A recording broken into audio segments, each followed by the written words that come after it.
Você acompanha agora na Rádio Maria Brasil, programa Direito e Vida.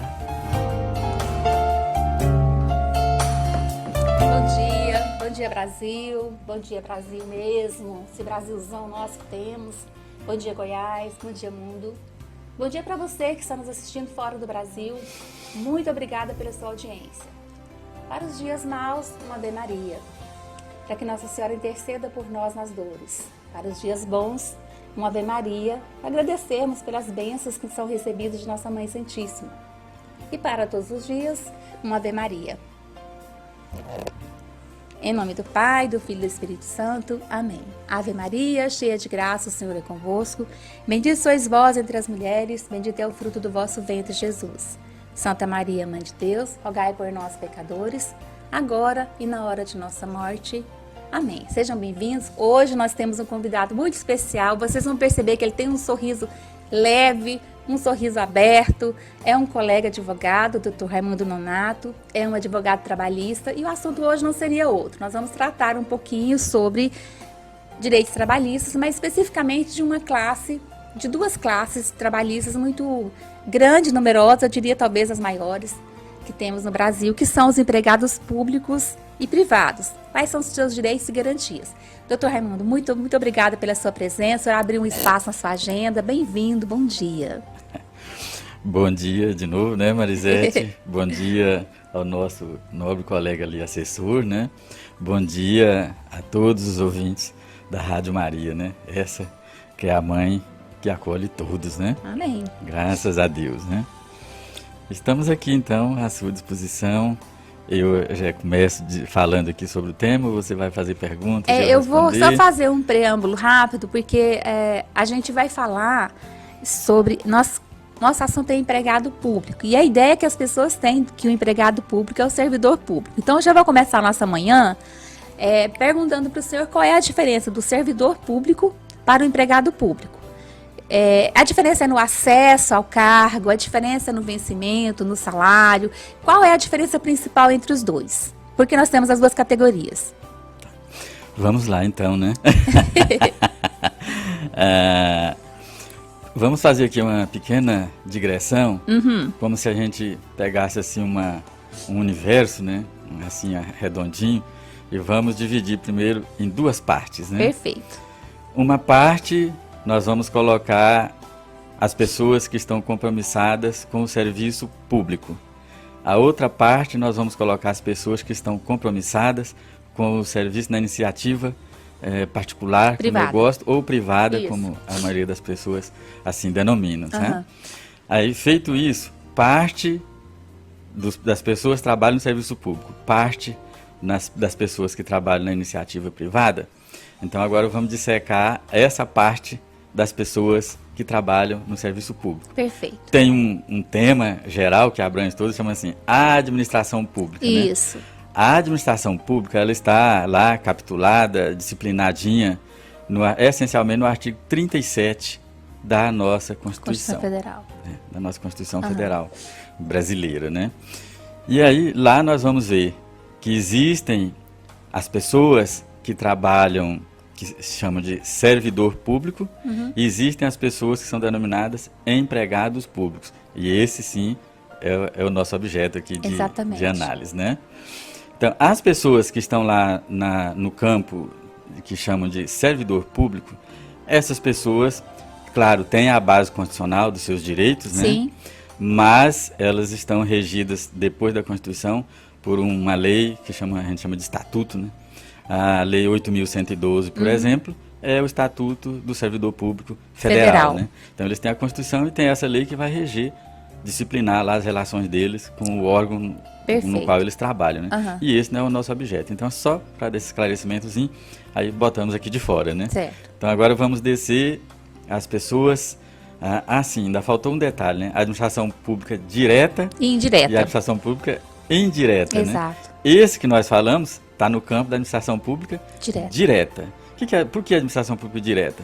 É porque são os órgãos, são as pessoas jurídicas de Estado, né? Seja federal, seja estadual, seja municipal, e os seus órgãos. Né? Imaginamos assim uma planta com seus ramos, né, com seus galinhos. Então, o órgão e os seus brotos. Então, essa é a administração pública direta. A indireta, nós vamos localizar lá nela as figuras das autarquias, Sim. a figura das fundações, Sim. a figura da empresa pública, a figura da sociedade de economia mista. Né? E o empregado público, ele está lá mais agregado nessas duas últimas, na sociedade de economia mista e na empresa pública. Né? Só para as pessoas entenderem de que nós estamos falando, você poderia dar um exemplo de uma empresa de economia mista? Eu me lembro aqui agora, como empresa de economia mista, é o exemplo do Banco do Brasil. Isso. Pronto, gente, tá respondido. Banco do Brasil. E como empresa pública, eu me lembrei agora dos Correios, Isso. né? Pronto. Cada um tem a sua lei lá, né? Exatamente. E tal. Então, de um modo geral, os empregados do Correio, eles não são servidores públicos, são empregados públicos regidos pela CLT, correto? Correto. Ok, acho que ficou claro para vocês poderem entender do que nós estamos falando, porque às vezes as pessoas acham que é servidor público com as suas garantias de servidor público e não é. Então vamos destrinchar isso aqui um pouquinho. Exatamente. Então, o empregado público, ele está lá, além do assento na Constituição, né, que todos temos e o empregado público também tem, né? Aí ele desce, ele já não vai para o estatuto, ele vai para CLT, né? E para a legislação comum. Agora, a diferença assim, de essência que eu vejo entre o empregado público e o empregado de iniciativa privada é porque na iniciativa privada não há exigência de que a empresa, para admitir, tenha que fazer concurso, né? Embora algumas façam. Para admitir, embora algumas adotem o sistema de fazer processo de seleção, né? Processo seletivo. Mas no serviço público, na empresa pública, na sociedade de economia mista, para admitir, tem que fazer o concurso. Está lá no artigo 37, exigindo que tem que ter o concurso, porque se não tiver o concurso, vai dar, inclusive, nulidade nessa relação jurídica, né? O concurso é para evitar o famoso cabide de emprego. Doutor. Isso, exatamente. É a busca de se controlar, né? Seria a transparência do serviço. Para não se permitir que o mundo político faça ali do modo como queira, né? Não então, é bem assim, né? A gente sabe que tem uma certa interferência, mas, porém, a gente acredita que o concurso deixa a coisa um pouco mais justa. Então tá, então a primeira diferença é essa. Exatamente. Na iniciativa privada propriamente dita, a seleção é feita por outros meios, por currículo, ou por entrevista, ou por indicação.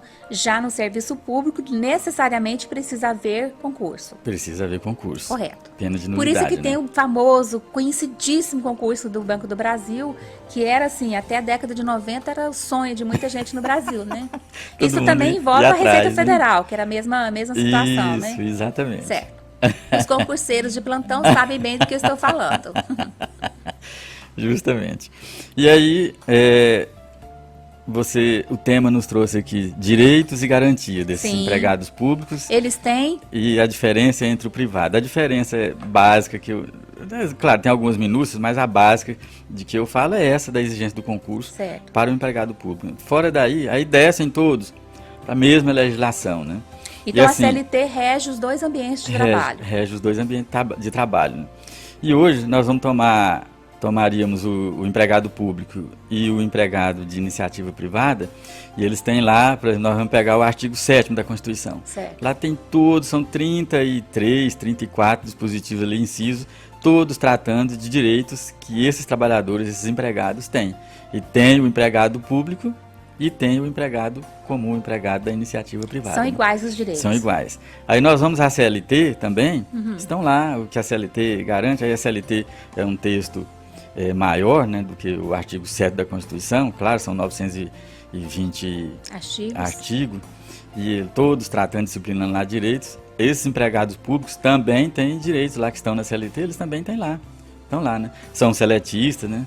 E aí nós temos leis extravagantes que também vão garantir vários direitos. Eu me lembro aqui, uma que é comum, todo mundo vai se lembrar dela, a Lei 8.036 de 90, né, que é a lei do FGTS. O empregado da iniciativa privada tem direito ao FGTS? Tem. E o empregado público, esse da Sociedade de Economia Mista, esse da empresa pública, tem direito ao FGTS? Tem direito ao FGTS Então, também. Vamos fazer só um contraponto aqui. O servidor público, ele não tem esse direito ao FGTS. Essas garantias que o seletista tem, que o empregado público e que o empregado da iniciativa privada tem, o servidor público, que é essa outra categoria de trabalhador que a gente vai tratar depois com calma, que é regido inicialmente os federais pela Lei 8.112 e nos estados e municípios pelas suas leis próprias, porque cada órgão vai ter seu estatuto, né? Vai reger esse trabalho. Ele não tem o FGTS. Não, esse não tem FGTS. Tá, né? mas o empregado público tem. O empregado público tem. Que é uma vantagem para ele, porque quando ele tem, aí depois a gente vai falar da questão mais delicada, que é a demissão. Então, o servidor público, quando ele aí é diferente porque ele não é demitido, né? Ele é exonerado. Não é simplesmente pela vontade do chefe, mas assim, são diferenças que a gente vai ver depois. Mas voltando, o empregado público e o empregado da iniciativa privada, eles têm os mesmos direitos. Até agora, a única diferença que observamos, então, foi na questão da admissão. Exatamente. O início do contrato de trabalho dele. Justamente. Que se o empregado público faz a sua entrada por um concurso, que é o caso dos bombeiros nos estados e no Distrito Federal também é feito dessa forma, né? Que a gente conhece, policiais. Então tá. O policial em si, ele já é diferente porque ele é uma categoria que, além de ser o servidor público típico, né? Ele compõe uma categoria que ele tem algumas restrições. Por exemplo, ele não tem a sindicalização. É o caso dos militares de modo geral. Porque aí se a gente pegasse de cima para baixo, são os militares das 3 Forças Armadas. Né? Mas vamos pegar o pessoal que trabalha em ministérios, lá no governo federal, né? Na área federal. O pessoal que trabalha nas secretarias, no executivo estadual. O pessoal que trabalha no executivo municipal. Essas pessoas que trabalham nesses órgãos, eles são, sim, servidor público e são estatutários, né? Certo. Então não ingressam aqui nessa seara da CLT, os seletistas eles não ingressam nisso, não tem a FGTS, não são seletistas. Perfeito, ficou bem clarinho, acho que deu para as pessoas compreenderem. Pode prosseguir no que o senhor estava dizendo, a respeito da diferença dos dois, do ingresso, do direito que eles têm. O senhor estava dizendo que os direitos são iguais para o empregado público e o empregado... Até a palavra que define os dois é a mesma, né? Empregado, ele não é servidor. Isso. São iguais, a CLT rege, leis extravagantes também, e nós paramos no FGTS. Isso. Então, até essa lei, que ela não é uma lei muito antiga, não havia também empregado público antes, havia? Era tudo servidor. Havia essa mistura de coisas, né? A Constituição, inclusive fazendo emendas e tal, veio trazendo essa denominação que diferencia, né? E aí, percebendo, eu acho que foi razoável, né? Percebendo que lá na empresa pública e na Sociedade de Economia Mista, como o artigo 173 diz que o tratamento seria igual, privado, né? Do campo da iniciativa privada, então aí passou a chamar de empregado, né? Eu acho que definiu bem. Sim, ficou bem claro. Ficou mais fácil de compreender. Antes não, realmente tinha essa mistura que você está falando. Tá. A definição do nome até ajuda você a compreender de que nós estamos falando, né? Exatamente. Entendi. Além da lei do FGTS, também temos a lei do repouso semanal remunerado, né? Que é a antiga, a lei 605 de 1949, que fala do repouso semanal remunerado. O repouso semanal remunerado, o empregado público tem direito ao que está lá, o disciplinamento que está lá, tem. O empregado da área iniciativa também tem. Então, aí estão iguais, né? Sim. Hora extra, o que está lá capitulado no artigo 7 da Constituição, o empregado público tem, o empregado da iniciativa privada também tem, né? Lei de greve, o empregado público, a lei 7.783, né, que é de 89, que disciplina de como você fazer uma greve e não cair na ilegalidade, né? Que é manter os 30% de funcionamento. Isso. O empregado público tem direito a isso. Claro, tem as ressalvas, que você mesmo já está aí apontando, que a lei fala, tem que manter, serviço essencial e tal, você tem que manter isso, né? Mas o empregado público tem direito de sindicalizar, né? Pode fazer greve, observando o que a lei disciplina, né? E o empregado da iniciativa privada também pode? Pode, também aí estão iguais. E assim vai todo o disciplinamento, vai alcançar duas modalidades de trabalhador, segmentos. o que está no serviço público da administração pública indireta, né? E o que está na iniciativa privada, vai abraçar os dois. Certo. Tá? Então a diferença de essência é o que já dissemos, na hora do ingresso, Que o é- da área privada muitas vezes não passa por um exame de seleção mais rigoroso, né? Tem lá uma entrevista, tem lá uma apresentação de currículo, né? Tem às vezes só um convite, né? E às vezes algumas empresas fazem o sistema de seleção, mas no serviço público, É mais rigoroso. ainda que na empresa pública, na sociedade econômica mista, tem que ter o concurso. É obrigatório. É obrigatório. E isso não deve mudar, né? Porque isso Por hora não. é uma forma de selecionar um servidor um pouco melhor, né? Um empregado que vai prestar um serviço melhor, porque a administração pública, ela não presta serviço para uma pessoa. Ela presta serviço para todos e precisa Isso. alcançar a excelência do serviço. Pelo menos Exatamente. esse é o pensamento geral. E quando nós entramos numa empresa pública ou num órgão público, o que nós esperamos é essa contrapartida do bom serviço prestado. Exatamente. E lá nós já temos no próprio artigo 37, né, os 5 princípios básicos lá do direito administrativo, né? A legalidade, a impessoalidade, né? A gente chama de LIMP, né? É, A, não é à toa. a eficiência, a moralidade, né? E a publicidade, né? Ok. Então, o concurso, ele inclusive, na minha visão, ele busca atender inclusive isso, né? Que está lá a exigência do artigo 37, né? Quer dizer, uma pessoa Esses que 5 princípios aí elementares. Uma pessoa que tem Condicionais. antecedentes criminais, por exemplo, não passaria na regra do concurso. Não, aí vai depender do que realmente aconteceu, né? Porque também na própria Constituição nós temos a proibição das distinções, das Não pode ter discriminações, discriminação. né? Não pode ter discriminação. Entendi. É uma coisa complicada, É, né? é. É uma coisa bem complicada. Então, Raimundo, eu estou com uma pergunta aqui, não sei se devo fazê-la, mas vou fazê-la. Quando nós falamos no ingresso pelo concurso, a gente imagina que o Estado, ele selecione o melhor.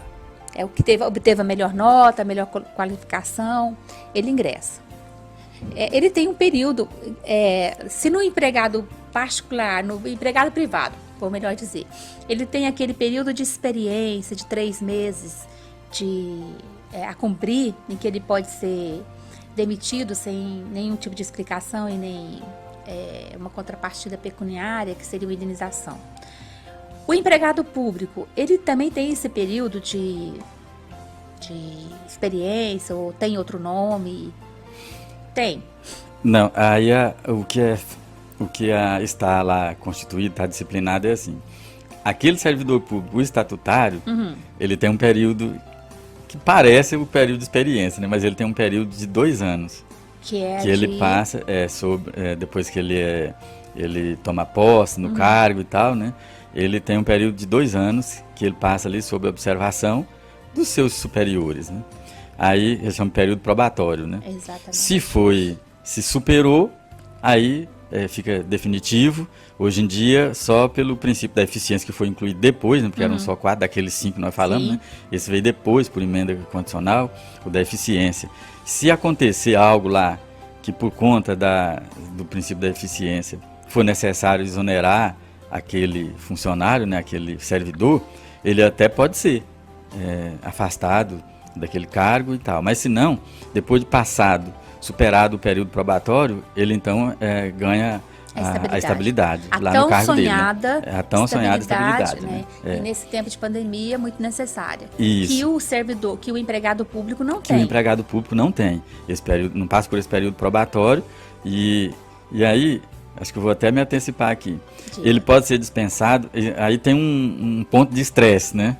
Entre o empregado público e o empregado da iniciativa privada, para a demissão, né? Vamos lá. Na demissão, existe uma discussão de que o empregado público, como ele, para ingressar no serviço, ele é obrigado a fazer o concurso, né? E está lá, a exigência condicional. Também, para ser dispensado, ele teria de passar por um processo administrativo para ser dispensado. Não passa. Mas, até agora, o entendimento no judiciário, né, que vem dominando é que não tem essa necessidade. Essa discussão gira por aí, mas que não teria essa necessidade desse procedimento especial, né, para demitir o empregado público. E eu acho isso, eu pessoalmente entendo que é razoável o entendimento. Por quê? Porque lá no 173 está dizendo que o tratamento é da área privada, né? Sim. Então, como empregado da área privada, salvo as exceções, né, de ter estabilidade por instrumento coletivo, outras coisas, como ele não depende, o empregador brasileiro, ele pode dispensar, chama de poder potestativo e tal, ele pode tomar essa iniciativa, né, e tal. Para o empregado público também, me parece que o caminho é esse. A regra é a né? mesma. A regra seria a mesma, não vai fazer essa diferença, né? Pensando por esse ponto de vista da isonomia, sim. Porque se o tratamento tem que ser isonômico para as duas categorias que são regidas pelo mesmo princípio legal que é a CLT, sim.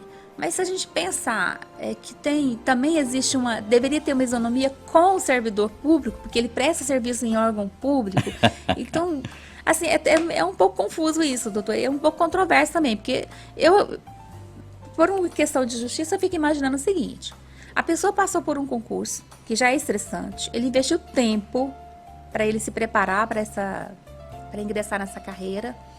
Ele ingressa, e a gente chama de carreira, porque é uma carreira profissional. Ele ingressa, e lá por um momento ele é demitido.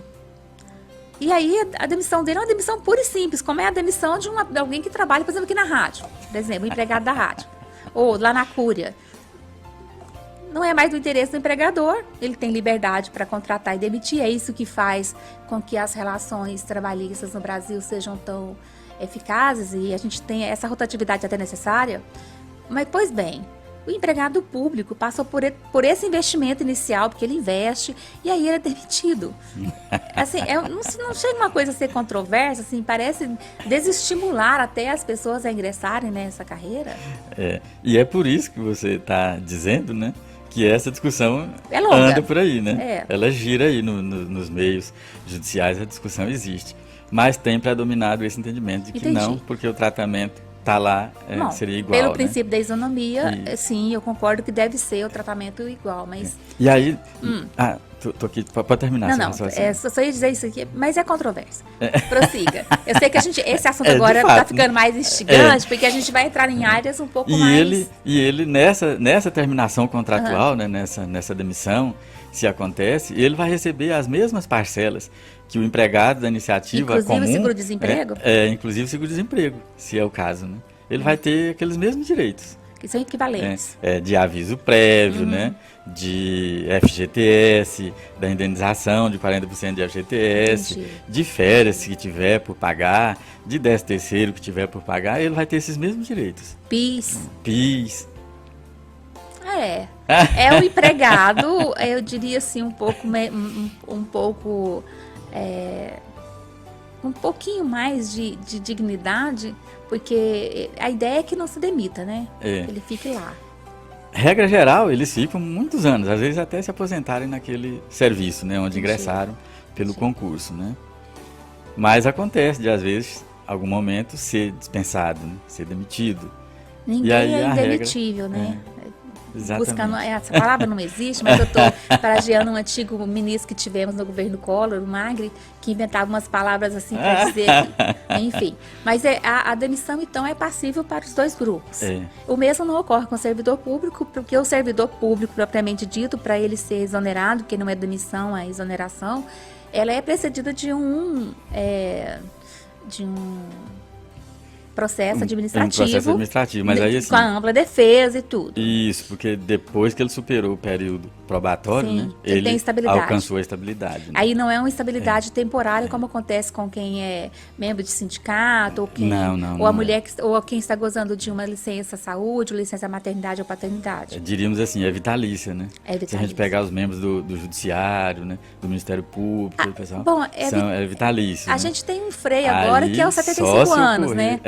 Mas, se ocorrer uma irregularidade, aí vai ter que ter esse processo administrativo para discutir e tal, para ir exonerar, né? A gente tem duas formas assim, o vitalício assim, vai até a aposentadoria, né? Que pode pode ser por iniciativa dele ou por ou compulsória, né? Quando com 75 anos o servidor é convidado a ficar em casa e ligar para o outro. Exatamente. Se a gente pensar em como as pessoas estão vivendo melhor, enquanto as pessoas estão produtivas, 75 anos é pouco, se pensarmos assim. Mas quando a gente pensa em servidores que estão prestando um serviço não tão adequado como deveria, vamos falar do nosso judiciário, né? Quem está embaixo na carreira não consegue chegar do topo da carreira, porque quem está lá está tempo demais. A gente tem juízes que estão em carreiras superiores 30 anos, mais de 30 anos, são saudáveis, produtivos, e eles vão ficando lá e vai ocupando. Então isso é objeto de uma PEC, de uma revogação de uma outra PEC, que é a PEC da Bengala. Eu acho tão engraçado falar isso, mas é a PEC que vai rever essa questão do freio para a permanência do servidor acima de 70 anos do serviço público, né?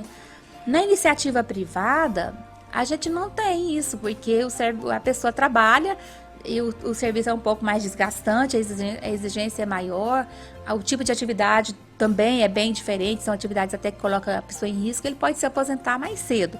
E não é matéria nossa do direito do trabalho, mas acaba entrando o direito previdenciário nessa questão da aposentadoria, porque está ligado ao trabalho da área trabalhista. Mas se a gente pensar que um trabalhador, de maneira geral, com 65 anos, ele está implorando para ser aposentado, e uma pessoa que trabalha no serviço público, é um servidor público, está implorando para ficar mais 10 anos, chega a ser injusto, né? Imaginar assim, o desgaste que um trabalhador de iniciativa privada tem, enquanto que o outro não tem. Primeiro, é a questão do estresse de ser demitido, porque todo mundo que trabalha em iniciativa privada, ele sabe que ele não vai ter uma vida inteira naquela empresa, naquele trabalho.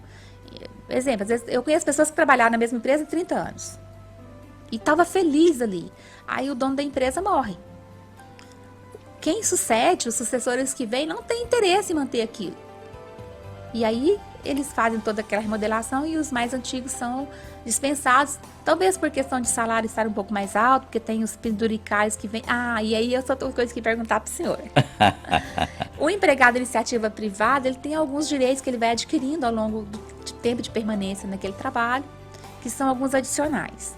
O empregado público, que o senhor já nos falou, tem os mesmos direitos. Tá. Mas isso aí, eu vou usar o apelidozinho que você usou, né? Penduricalhos, né? O empregado da iniciativa comum, ele tem, se isso lhe for inserido por documento interno da empresa, né? Ou por negociação coletiva, por instrumentos coletivos, são acordos, essas duas situações. Ou convenções coletivas. Ele tem, se for assim, né? O empregado público também vai ter, se fizerem isso. Então tem o mesmo caminho. Se inserirem em documentos internos ou por negociação coletiva, né? Aí isso vai agregando ao contrato, né? Ontem me perguntaram no meu Instagram a respeito da importância dos sindicatos. Então, o doutor Raimundo acabou de nos dizer as negociações coletivas que podem beneficiar o trabalhador, elas são feitas em nível de sindicatos. O sindicato, ele tem essa função. As associações, né? As associações, sindicatos, que são essas representações de classe, elas têm esse direito. Doutor, tem uma pergunta aqui que eu acho interessante. A Marielle Cardoso, ela acabou de perguntar se a licença maternidade conta no período probatório. Licença maternidade. A servidora, aí no caso, é uma servidora pública, né? Deve ser servidor ela público. Ingressa e ela ficou grávida, teve a licença maternidade, esse período de licença, que é de 5 meses. Ela entra nesse... vai contar. Vai contar de tempo, não vai deduzir. Para aposentadoria também, mesma coisa. Não vai deduzir. Tranquilo, Marielle. Se você é servidora pública, você está no melhor dos mundos. Fica sossegadinha. Não precisa assustar, que vai contar, viu? Deixa eu ver se tem mais alguma pergunta aqui para a gente responder. A dela achei interessante. Ok. Falando em licença. Licença maternidade, licença saúde, licença... Uma licença, eu queria perguntar para o senhor se o empregado... Aí nós vamos falar dos dois, do público e do privado.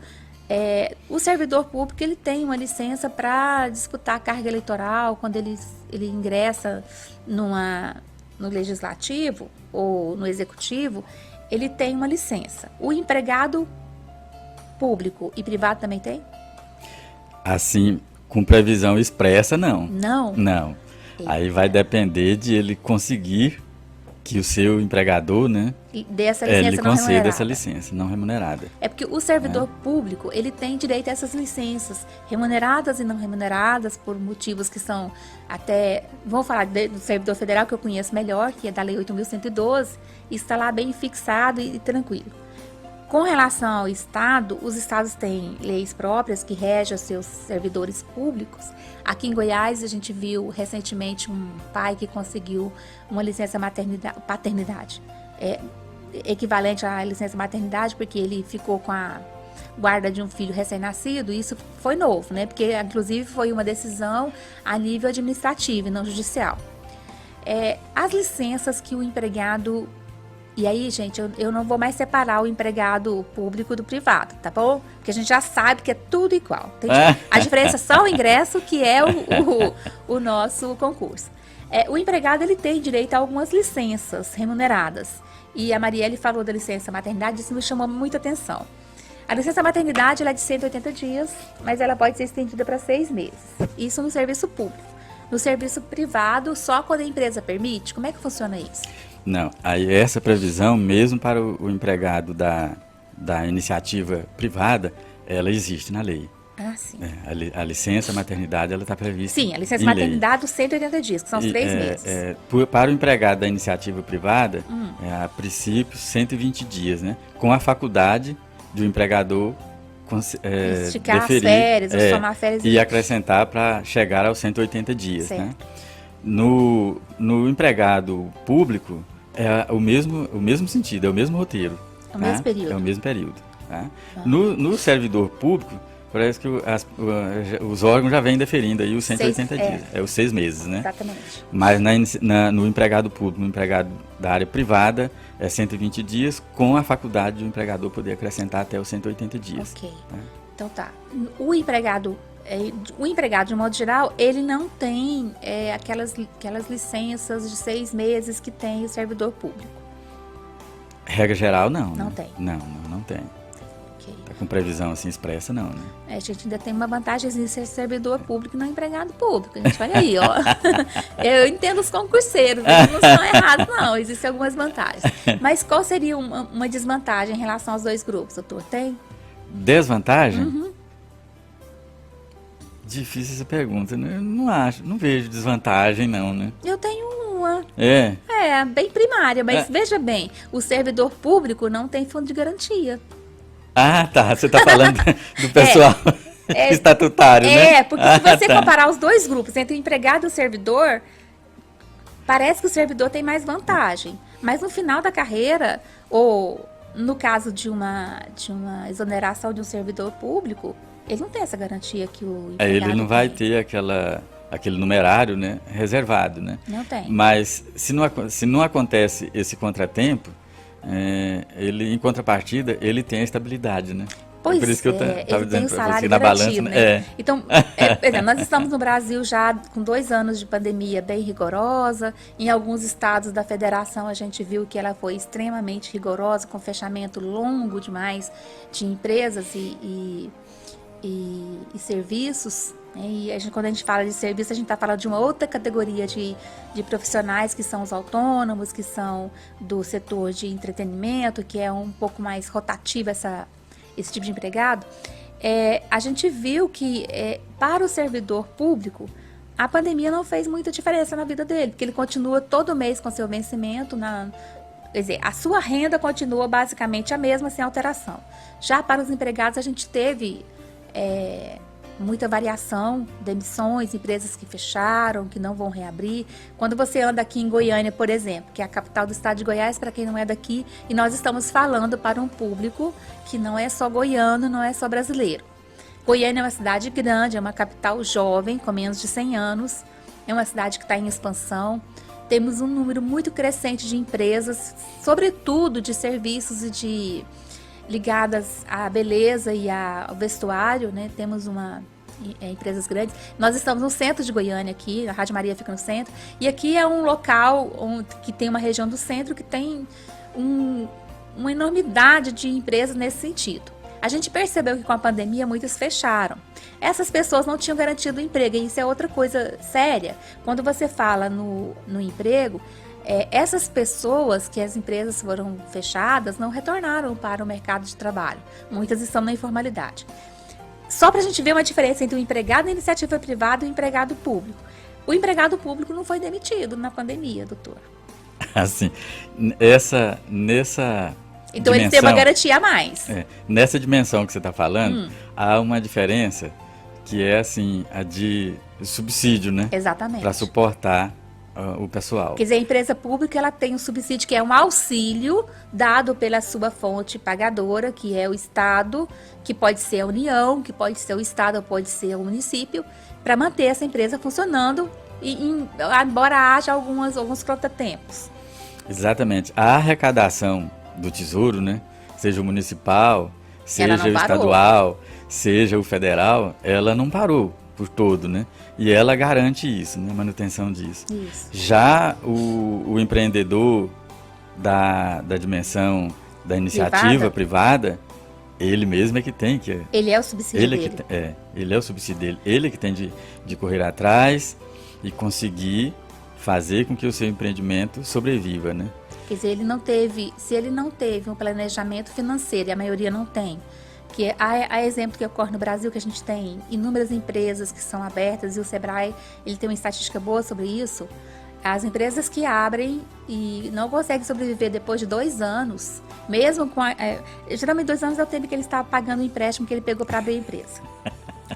E depois desse tempo ele não consegue se manter, ele fecha, porque não tem planejamento financeiro, não tem capital de giro para manter essa empresa funcionando.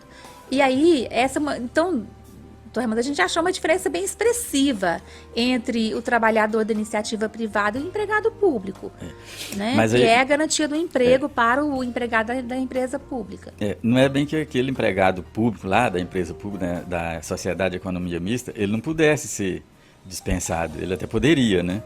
Mas como há esse subsídio, esse alicerce financeiro, acaba que contribui para manter aquilo ali, né? Ele, então, foi pouco prejudicado por isso. Eu não conheço nenhum que foi demitido. Também não sei, assim, de nenhuma... Não fiquei sabendo de nenhuma empresa pública, Sociedade de Economia Mista, que tenha dispensado, assim, embora a gente tenha visto que bancos aí no dia a dia estão fechando só diminuindo o número de agências e tal. A Caixa Econômica é um bom exemplo disso. Mas na iniciativa privada, houve muito isso porque muito empreendimento não suportou, né? E acabou sucumbindo aos efeitos da pandemia, que realmente aí foram drásticos, né? Basta uma voltinha aqui pelo centro de Goiânia, não vou nem para falar para vocês irem nas zonas que tem comércio mais intenso, que é Campinas, ali na região baixo da 44, que já não é o centro mais, para vocês verem a quantidade de empresas que fecharam. Isso eu estou falando de Goiânia, não estou falando de São Paulo, também não estou falando das cidades que ficam lá no Nordeste, em que houve uma contenção maior da produção e de serviço, mas isso é muito sério. Então, a gente encontrou que, vocês que são concurseiros, a empresa pública ainda é um bom negócio a gente considerar que a proteção do emprego existe e não existe na iniciativa privada, porque se a empresa privada ela não tiver um planejamento financeiro para essas eventualidades, e ninguém se preparou para isso, quem ia imaginar que o país ia parar do dia para a noite? E não foi um fechamento planejado, foi um fechamento assim, impactante, né? Um decreto feito à noite, de manhã, a gente já viu tudo fechado, que foi o que aconteceu aqui em Goiânia. Isso é muito sério.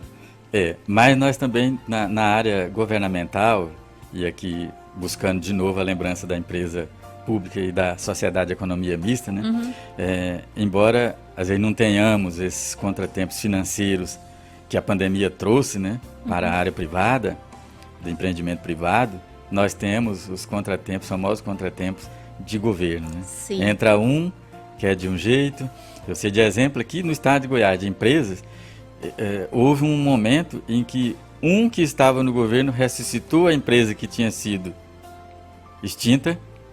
No dia seguinte, o outro entrou e na mesma semana ele de novo extinguiu. Quer dizer, mesma empresa. Quem foi reintegrado ficou novamente. E quem estava ali naquele serviço ficou meio que à custa, como aquela pessoa que caiu do barco e ficou lá com a boinha tentando sobreviver. Aí né? nesse caso também existe a imprevisibilidade desses acontecimentos. Mas, quer dizer, o que o senhor está nos mostrando aqui é que as ações políticas Também às vezes são muito prejudiciais, são né? prejudiciais Desestabilizam, também. né? Desestabilizam a as pessoas gente, que estão trabalhando. A gente viu no Brasil, ao longo desses últimos 30 anos, e eu estou falando 30 anos, que é o tempo que eu acompanho efetivamente a história acontecendo. A gente teve inúmeras empresas públicas abertas ao longo, não só na União, mas nos estados. Muitas delas com finalidade política mesmo, né, para acomodação dos seus pares políticos. E elas não são rentáveis, elas são um prejuízo. E aí eu vou lembrar de uma aqui, que era uma empresa, eu estranhei, eu me assustei quando eu vi fechando, que é uma empresa de produtos de saúde, que é medicamentos e insumos, que era a Ikego. Eu não sei que fim levou, mas eu nunca mais ouvi falar, eu tenho a impressão que ela já não existe mais, eu estou errada, porque ela era uma empresa... Ela é uma empresa pública. Eu acho que a Ikego, eu acho que é empresa pública, mas ela existe ainda. Existe? Existe, está lá. Não ouvi falar mais, porque Goiás começou a receber empresas que vieram para cá, por aqui, todas aquelas leis de incentivo a implantação de empresas, geração de emprego e renda no Goiás, que foi as empresas médicas, né? A gente veio ali no Polo Seco de Anápolis, a quantidade de empresas de medicamento que tem ali. Uhum. Aqui em Goiânia também tem, mas lá é bem mais, expressiva, né? E grandes. Então, eu não sei qual foi a política que levou a isso, mas ali aqui que era uma empresa pública que tinha empregados, que eu acho que são seletistas e trabalhavam lá e tinham as suas rendas, era uma empresa grande, muito conhecida, então eu não, se o senhor está dizendo que ela existe, então eu vou pesquisar, mas eu não sei dela. Perfeito, ok. Doutor, vamos voltar aqui num ponto que eu queria perguntar para o senhor, a questão da demissão. Nós já entendemos que os empregados públicos podem ser demitidos da mesma forma que os empregados da iniciativa privada. Na iniciativa privada, a demissão ela decorre de uma série de coisas, inclusive quando a empresa quer fazer contenção de gastos. Então, eu acho que esse motivo, pensando que a empresa pública ela tem um incentivo e um subsídio para funcionar, esse não seria o motivo para demitir um empregado público, seria? A contenção de gastos? Não, porque... O enxugamento de despesas?